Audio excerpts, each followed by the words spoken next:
ഇറാനിലെ തെക്കൻ പ്രദേശമായ ബന്ദർ അബ്ബാസ് തുറമുഖത്ത് നടന്ന വൻ സ്ഫോടനത്തിൽ മരിച്ചവരുടെ എണ്ണം 18ആയി ഉയർന്നതായി റിപ്പോർട്ടുകൾ. 750ഓളം ആളുകൾക്ക് പരിക്ക് പറ്റിയിട്ടുമുണ്ട്. തുറമുഖത്തിന്റെ 1 കിലോമീറ്റർ ചുറ്റളവിൽ കനത്ത നാശമാണ് ഈ സ്ഫോടനം ഉണ്ടാക്കിയത്. ഹൊർമോസ്കൻ പ്രവിശ്യയിലെ ബന്ദർ അബ്ബാസിന് തെക്ക് പടിഞ്ഞാറുള്ള ഷഹീദ് റജായ് തുറമുഖത്താണ് സ്ഫോടനം ഉണ്ടായത്. തുടർന്ന് തീ പടർന്നു പിടിക്കുകയും 1 കിലോമീറ്റർ ചുറ്റളവിൽ കനത്ത നാശം സംഭവിച്ചുവെന്നും വിവരമുണ്ട്. കണ്ടെയ്നറുകൾക്കുള്ളിൽ രാസവസ്തുക്കൾ ഉണ്ടായിരുന്നു, ഇതാണ് സ്ഫോടനത്തിന് കാരണമായതെന്നുമാണ് പ്രാഥമിക നിഗമനം. അതേപോലെ ഹിസ്ബുള്ളക്കുള്ള ആയുധ ശേഖരങ്ങൾ ഉണ്ടായിരുന്നു എന്നുള്ള അഭ്യൂഹങ്ങളും പരക്കുന്നുണ്ട്.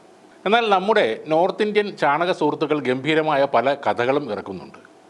അതൊക്കെ കണ്ടിട്ടാവണം കേരളത്തിലെ പ്രമുഖ ഹിന്ദുത്വവാദികളും ആ കഥകൾ അതേപോലെ കോപ്പി പേസ്റ്റ് ചെയ്ത് ഇറക്കി വിടുന്നുണ്ട്. ഇന്ത്യയാണ് ഇറാനിൽ നടന്ന ഈ സംഭവത്തിന് പിന്നിലെന്നാണ് ഈ മന്ദബുദ്ധികൾ ആരോപിക്കുന്നത്. വാസ്തവത്തിൽ അവർ അത് ആരോപിക്കുകയല്ല, സ്വയം ഏറ്റെടുത്ത് അഭിമാനം കൊള്ളുകയാണ്, ആഘോഷിക്കുകയാണ്.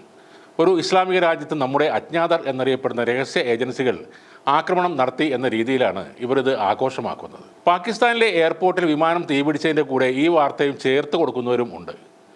ചിലർ ഇറാനെ ഭീഷണിപ്പെടുത്തുകയും ചെയ്യുന്നുണ്ട്.